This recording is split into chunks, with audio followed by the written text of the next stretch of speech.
John Cena had traded the roar of wrestling arenas for something he never thought he'd crave: silence. His mornings now began not with pyrotechnics and screaming crowds, but with the gentle rustle of leaves and the soft crunch of gravel beneath his boots. The small town where he'd chosen to settle was a world away from the chaos that had defined his career for decades. Every morning followed the same ritual. He'd wake before dawn, pull on worn training gear, and step into the crisp air that carried the scent of dew-covered grass. His home gym was nothing fancy, just enough equipment to keep his body sharp and his mind clear. The rhythmic clang of weights and the steady thud of the heavy bag had become his meditation, a grounding force that reminded him who he was beneath all the fame and spectacle. But on this particular morning, as he finished his workout and watched the sun climb over the treeline, John's phone rang. The sound cut through his peaceful routine, like a blade through silk. The voice on the other end was familiar: Daniel Price, an old friend from his early wrestling days, who had become a partner in various community outreach programs over the years. "John, I need to ask you a favor," Daniel said, his tone carrying an urgency that made John set down his coffee cup. "There's a situation here in Millbrook, 2 states over. I've been volunteering at a martial arts center, and they're hosting a public exhibition next week. The community needs this to work, especially for the kids." Daniel's words came carefully, like a man walking through a minefield. He spoke of the head instructor, Vince Gage, with a hesitation that made John listen more closely. Gage was decorated, successful, and his face was on every banner in town. The academy had grown tremendously under his leadership, bringing prestige and attention to the small city. But Daniel's pauses spoke louder than his words. "I can't put my finger on it exactly," Daniel continued, "but something feels off. The way the kids look during classes, how the parents watch from the sidelines. It would mean everything if you could just be there, lend some weight to the event, maybe inspire the younger students." John leaned against his kitchen counter, staring out at the peaceful landscape he'd come to love. He valued his solitude and didn't abandon it lightly. But Daniel wasn't someone who called without good reason. Their friendship had been built on trust, on understanding when something mattered. "I'll be there," John said simply. The drive to Millbrook took him through endless stretches of countryside, past fields where the pace of life moved like honey. But as he entered the city limits, everything changed. Banners stretched across every major intersection, all featuring the same man in a crisp black martial arts uniform. Vince Gage stared out from posters and advertisements with eyes that seemed to challenge anyone who dared look back. The Gage Academy of Martial Excellence dominated a corner building downtown, its tall glass windows revealing pristine matted floors inside. Even from the street, John could see the perfection, the arranged equipment, the polished surfaces, the trophy cases that gleamed like monuments to success. But as he watched parents dropping off their children, something felt wrong. The conversations were too quiet, the posture of the students unnaturally rigid. Children in white uniforms moved with a precision that spoke more of fear than discipline. Parents lingered near the entrance, not chatting casually as they should, but watching with an alertness that suggested they were ready to intervene at any moment. John parked across the street and observed. A group of teenagers leaned against the academy's wall, but they weren't laughing or joking like kids their age should. They stood straight, their eyes constantly darting toward the windows, as if expecting to be called inside at any moment. The atmosphere around the building felt heavy, oppressive, like the air before a thunderstorm. That evening, John checked into a small hotel downtown. From his window, he could see the academy's lights still burning well after normal class hours. Silhouettes moved across the mats, students being put through drills that seemed to stretch on endlessly. He watched until the lights finally went dark, long past when any reasonable training session should have ended. As he prepared for bed, John reflected on what he'd seen. His years in professional wrestling had taught him to read people, to sense when someone was performing versus when they were being authentic. Everything about the academy looked perfect on the surface, but perfection often masked the darkest secrets. The exhibition was tomorrow, and John had agreed to attend as a guest, nothing more. But as he lay in the unfamiliar hotel bed, listening to the sounds of a small city settling into night, He couldn't shake the feeling that he was walking into something much more significant than the simple martial arts demonstration. Daniel's carefully chosen words echoed in his mind. The way he described Vince Gage, successful, decorated, influential, but with reservations that spoke volumes. John had learned to trust his instincts over the years, and right now, those instincts were telling him that tomorrow would change everything. The quiet town of Millbrook slept peacefully around him, unaware that morning would bring revelations that would shake the very foundation of their community's most celebrated institution. The morning of the exhibition arrived with deceptive calm. John woke early, as was his habit, and looked out at the clear sky that promised a perfect day for the community event. But as he dressed and prepared to leave the hotel, an uncomfortable tension settled in his stomach, the same feeling he used to get before stepping into the ring when he knew his opponent had something to prove. The academy buzzed with activity when he arrived. Parents guided children in freshly pressed uniforms through the entrance, while local officials mingled near the registration table, their presence lending an air of importance to the proceedings. The building itself was transformed for the event, additional seating arranged around the mats, cameras positioned for optimal coverage, and a refreshment table staffed by volunteers wearing Academy-branded shirts. John found a seat toward the front, but slightly off-center, where he could observe without becoming the center of attention. The atmosphere was electric with anticipation, but beneath the surface excitement, he noticed the same undercurrent of tension he'd observed the previous day. Parents smiled for photos, but their eyes remained watchful. Students warmed up with mechanical precision, their movements sharp but somehow lacking the joy that should accompany martial arts training. Then Vince Gage made his entrance. Dressed in his signature black uniform with red trim, he moved through the crowd like a politician at a campaign rally. His smile was perfect, his handshakes firm, and his presence commanded immediate attention. Every person he greeted seemed to straighten up slightly, as if his mere proximity demanded better posture. When Vince's eyes swept across the audience and found John, the smile never wavered, but something cold flashed behind his gaze. It was there for just a moment, a flicker of calculation that suggested he knew exactly who John was and why his presence might complicate the carefully orchestrated event. The exhibition began with Vince taking the microphone, his voice carrying the practiced cadence of someone accustomed to holding an audience captive. He spoke about discipline, community values, and the transformative power of martial arts. His words were inspiring, his delivery flawless, but John found himself watching the students instead of listening to the speech. They stood in perfect rows, their backs straight, and hands clasped behind them in identical poses. When Vince's voice rose to emphasize a point, several children flinched almost imperceptibly. It was subtle, so subtle that most observers would miss it entirely. But John had spent years learning to read body language, and these signs told a story that contradicted the polished presentation. The first demonstrations were tightly choreographed. Young students performed basic techniques with robotic precision, while Vince provided commentary that emphasized their dedication and his expert instruction. Older students moved through more complex sequences, their skills undeniably impressive, but somehow mechanical, as if they were afraid to deviate from exact prescribed movements. Each demonstration ended with thunderous applause, the rhythm of the event flowing smoothly from one segment to the next. Parents beamed with pride as their children bowed precisely at Vince's command, but John noticed how quickly those smiles faded when they thought no one was looking. As the exhibition progressed, John observed Vince's teaching style more closely. His corrections were technically sound but delivered with a sharpness that went beyond instruction. When a young boy's stance was slightly off during a demonstration, Vince didn't simply adjust it.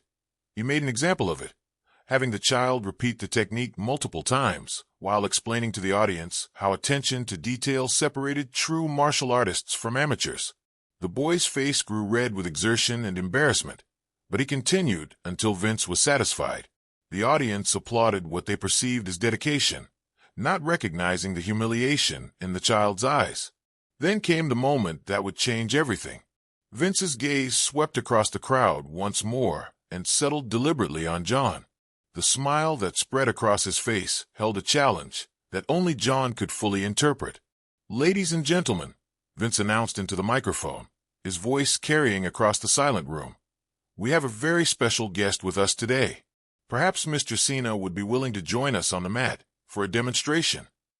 The audience erupted in excited murmurs as heads turned toward John. He felt the weight of dozens of eyes upon him, the expectation hanging thick in the air. For a moment that stretched like eternity, he considered declining politely and returning to his seat. But something in Vince's expression, a subtle smugness, a confidence that bordered on arrogance, made John stand instead. As he walked toward the center of the mat, he could feel the energy in the room shift.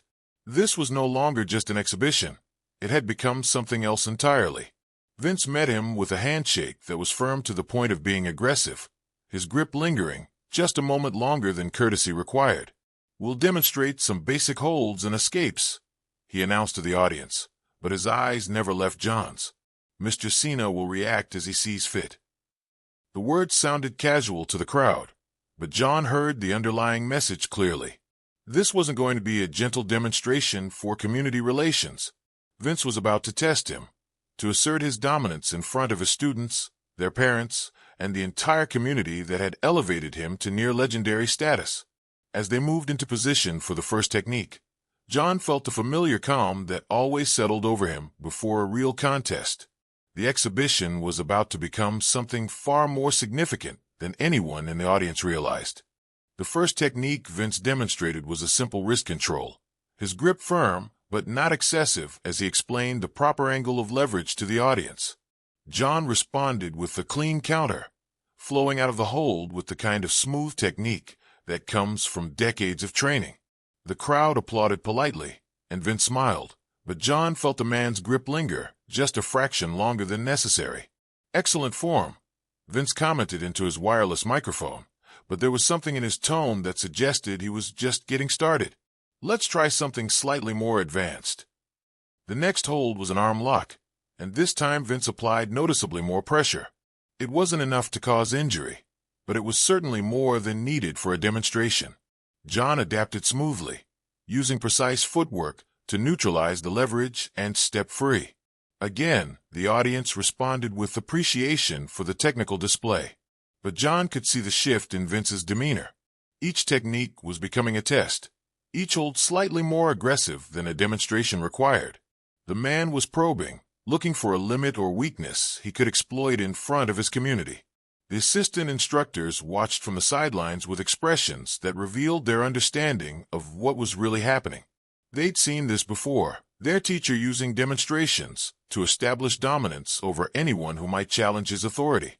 Several students exchanged quick glances, their eyes wide with a mixture of fear and anticipation. "Now for something that really showcases the principles we teach here," Vince announced, his voice carrying across the silent room. He stepped behind John, positioning himself for a rear choke hold. "This technique requires absolute precision and control." The moment Vince's arm wrapped around John's neck, everything changed. This wasn't a demonstration anymore. It was an attack disguised as instruction. The pressure was immediate and intense, far beyond what was needed to show proper technique. Vince's forearm pressed against John's windpipe with the kind of force that was meant to send a message: submit or suffer. The audience leaned forward in their seats, most of them unaware that they were witnessing something far more serious than a martial arts demonstration. Parents watched with the detached interest of people observing a technical display, not realizing they were seeing an attempted humiliation of their guest. But the students knew. John could see it in their faces, the recognition of the excessive force, the fear in their eyes that came from personal experience with their instructors' demonstrations. Several children had gone pale, their small hands clenched into fists as they watched an adult they'd begun to trust being subjected to the same treatment they endured in class. For a moment that seemed to stretch into eternity, John allowed the hold to settle. He could feel Vince's confidence growing, could sense the man's satisfaction at having apparently gained control over someone with John's reputation. The chokehold tightened incrementally, and John heard Vince's breathing change, becoming deeper, more satisfied. That was when John decided the demonstration had gone far enough. Moving with a fluidity that belied his size, John shifted his weight and trapped Vince's arm against his own body. In one seamless motion, he stepped through the hold, using controlled leverage to bring Vince down to the mat. The technique was perfect, fast enough to be decisive, controlled enough to avoid injury, and absolutely unmistakable in its message. Vince found himself on his back, completely immobilized, with John's superior position leaving no doubt about who was truly in control. The silence that followed was deafening. Parents sat frozen in their chairs, their mouths slightly open in surprise. Students stared wide-eyed at the impossible sight of their seemingly invincible instructor rendered helpless. But it was Vince's face that told the real story. The confident smile had vanished, replaced by our expression of shock that quickly shifted to barely contained rage. His jaw clenched as he processed what had just happened in front of his entire community. The systematic dismantling of his carefully constructed image of invincibility. John held the position for exactly 3 seconds, long enough to make his point, but not long enough to humiliate. Then he released Vince smoothly and stepped back, offering his hand to help him up. The gesture was perfectly respectful, which somehow made it even more devastating than any show of aggression would have been. Vince stood without accepting the offered assistance, brushing off his uniform with movements that were slightly too sharp to hide his frustration. He retrieved his microphone and attempted to continue the demonstration as if nothing significant had happened, but the rhythm was broken. His voice carried an edge it hadn't possessed before, and his subsequent instructions to the students were noticeably sharper. As John returned to his seat, he became aware of the changed atmosphere in the room. Conversations resumed, but they were different now, quieter, more intense. Parents were looking at each other with expressions that suggested they were reassessing everything they thought they knew about the academy and its celebrated instructor. More importantly, John noticed several parents near the exit making small gestures, a nod, a meaningful look that suggested they wanted to speak with him privately. The seed had been planted, and it was already beginning to grow. When the exhibition finally ended 30 minutes later, the applause was polite but subdued. Vince managed to conclude the event with his usual professional demeanor, but John could see the tension in his shoulders, the way his smile never quite reached his eyes. As people began filing toward the exits, 2 parents approached John near the doors. Their voices were low, almost cautious, but there was an urgency in their manner that suggested they'd been waiting months or even years for this moment. "We need to talk," one of them said quietly. "There are things you should know about what really goes on here." John met their eyes and nodded once. The first crack had appeared in Vince Gage's armor, and now it was time to see how deep the damage really went. The small cafe where John met with the 2 parents the next morning felt like a sanctuary of whispered secrets. Maria Santos clutched her coffee cup with hands that trembled slightly as she spoke, while Davidson kept glancing toward the door as if expecting Vince Gage to burst through at any moment. "My daughter Emma used to love martial arts," Maria began, her voice barely above a whisper. "She'd practice her forms in the backyard, show off her techniques to her grandmother. But something changed about 6 months ago. She started having nightmares, waking up in cold sweats after sparring days. When I asked her about it, she'd just say she needed to get stronger." David nodded grimly. "My son Alex was the same way. He's 12 years old, and he started asking me if it was normal for his shoulders to ache for days after class. When I suggested maybe he should take it easier, he panicked." Said Master Vince told them that pain was weakness leaving the body. As they talked, more details emerged that painted a disturbing picture. Students were regularly kept after class for extra training that consisted of repetitive, punishing drills. Children who showed fear or hesitation were made examples of, subjected to increasingly aggressive techniques in front of their peers until they either submitted completely or broke down crying. "The worst part," Maria continued, "is how he makes the parents feel complicit. He tells us that if we're not comfortable with his methods, we don't want our children to reach their full potential. He frames any criticism as weakness, as holding our kids back from greatness." John listened intently, recognizing the psychological manipulation at work. Vince hadn't just been controlling his students. He'd been controlling their entire families, using guilt and shame to silence any opposition. "That's why what you did yesterday was so important," David said, leaning forward. "For the first time, our kids saw someone stand up to him. They saw that he's not invincible." Over the following days, John began a careful investigation. He spent time observing classes through the academy's large windows, noting the excessive length of training sessions and the mechanical fear in the students' movements. He spoke with former students who had left the academy, hearing stories of injuries dismissed as character building and concerns brushed aside as parental weakness. The pattern that emerged was both subtle and devastating. Vince had created a culture where questioning authority was unthinkable, where pain was reframed as growth, and where parents were made to feel grateful for abuse disguised as excellence. One evening, as John sat in the hotel's small business center documenting what he'd learned, Daniel arrived unexpectedly. His friend looked exhausted, the lines around his eyes deeper than John remembered. "I should have called you sooner," Daniel said without preamble. "I've been hearing whispers for months, but I kept hoping I was wrong, that maybe I was just seeing things that weren't there." "What changed your mind?" John asked. "3 families pulled their kids out after the exhibition," Daniel replied. "And this morning, I got a call from a parent in the next town over. Apparently, Vince used to run an academy there too, about 5 years ago. Same pattern, community hero, decorated instructor, kids who stopped smiling." Daniel pulled out a folder thick with documents. "I spent all day making phone calls, following up on rumors. John, this has been going on for years.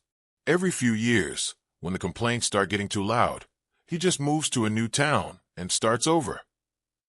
The evidence was overwhelming.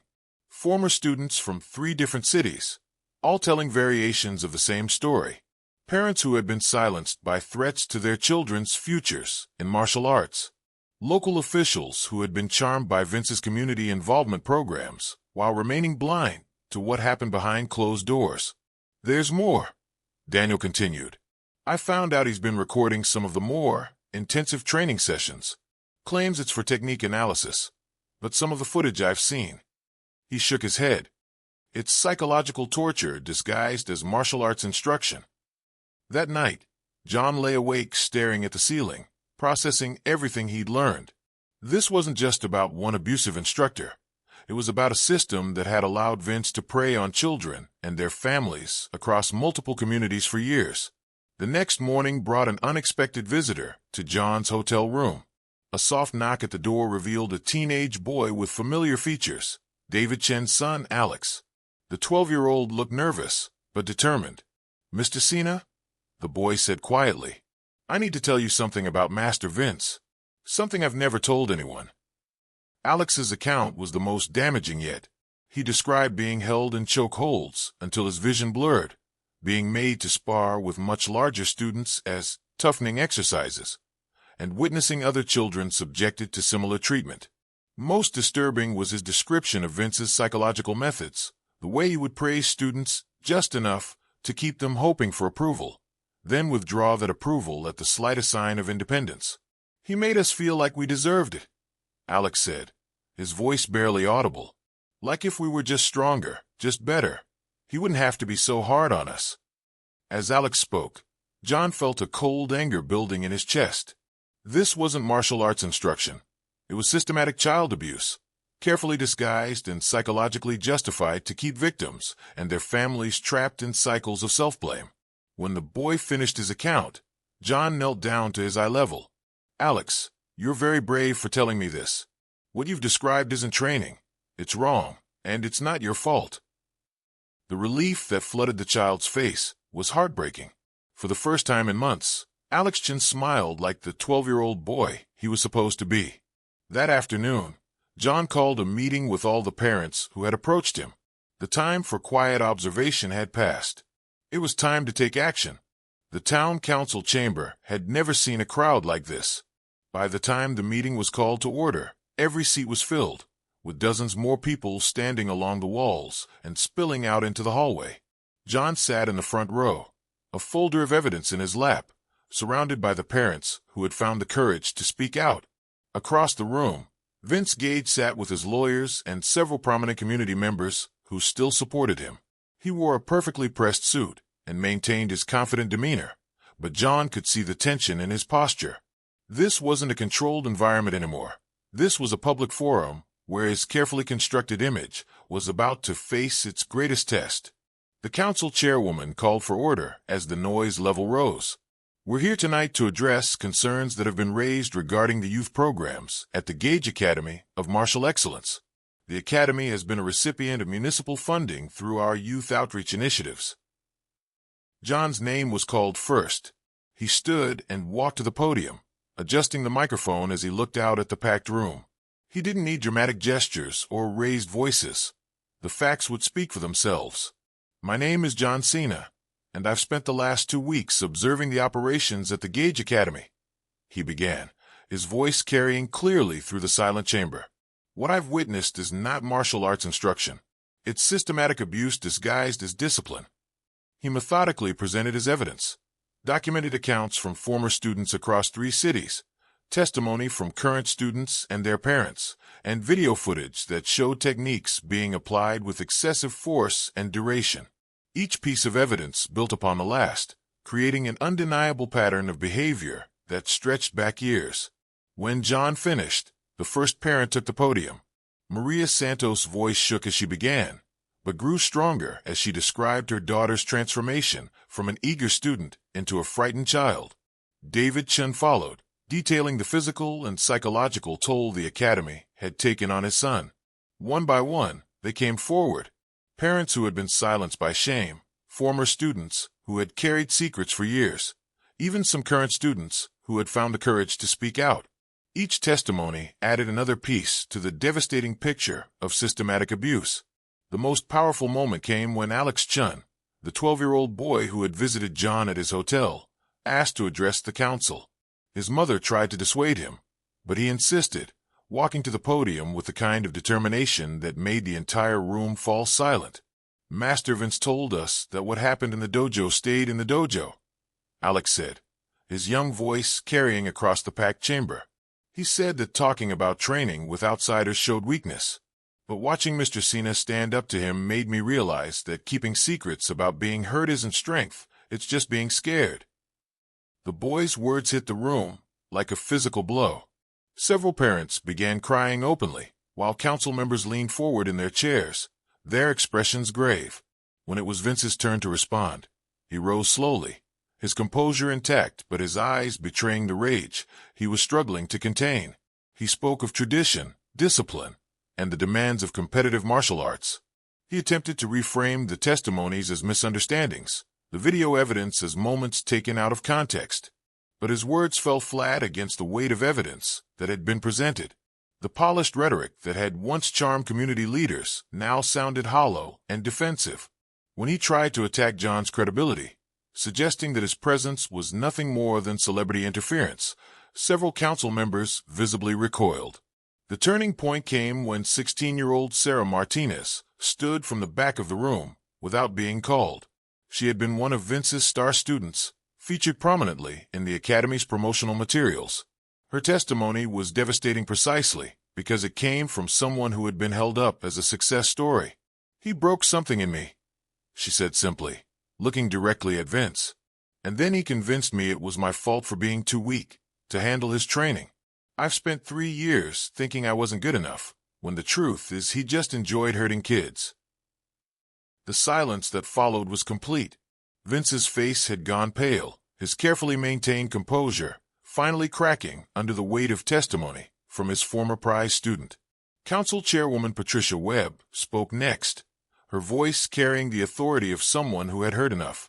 Effective immediately, all municipal funding to the Gage Academy youth programs is suspended pending a full investigation. Furthermore, this council will be recommending that the State Athletic Commission review Mr. Gage's teaching credentials. The crowd's reaction was swift but controlled. Relieved applause mixed with quiet tears from parents who had waited years for this moment. Vince gathered his papers and left without another word, his supporters following in uncomfortable silence. In the weeks that followed, the investigation expanded far beyond Millbrook. State officials launched a comprehensive review of Vince's previous academies, uncovering a pattern of abuse that stretched back over a decade. Criminal charges were filed, and his teaching credentials were permanently revoked. The old academy building stood empty for only a month before Daniel Price, with support from several reform parents, opened a new martial arts program in the same space. The atmosphere couldn't have been more different. Children laughing during warm-ups, parents chatting casually from the sidelines, instructors who corrected mistakes with encouragement rather than humiliation. John attended the new program's opening ceremony, watching as Alex Chun performed a simple kata with a smile on his face. The boy's technique wasn't perfect, but it was joyful, the way martial arts was supposed to be. As John prepared to leave Millbrook for the final time, Daniel walked him to his car. "You know what the kids call you now?" Daniel asked with a smile. "The man who made Master Vince tap out." John chuckled, but his expression grew serious. It was never about making him tap out. It was about giving them the courage to speak up. Driving away from Millbrook, John reflected on what had transpired. He had come to this small town as a favor to a friend, expecting nothing more than a routine community appearance. Instead, he had helped expose a predator who had been hiding behind the respectability of martial arts instruction for years. The true victory hadn't been his technical demonstration against Vince Gage on the exhibition mat.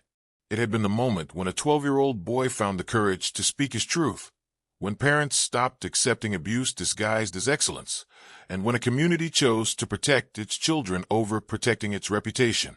As the small town disappeared in his rearview mirror, John knew he was leaving behind something more valuable than any championship belt or accolade he had ever earned. He had helped break the silence that had protected a predator, and in doing so, he had given a community its voice back. The road ahead stretched out before him, leading back to his quiet life among the trees and fields he had grown to love. But now that peace would be even more precious, earned not just through retirement from the ring, but through the knowledge that when it mattered most, he had stepped forward to stand between a predator and the children he had sworn to teach.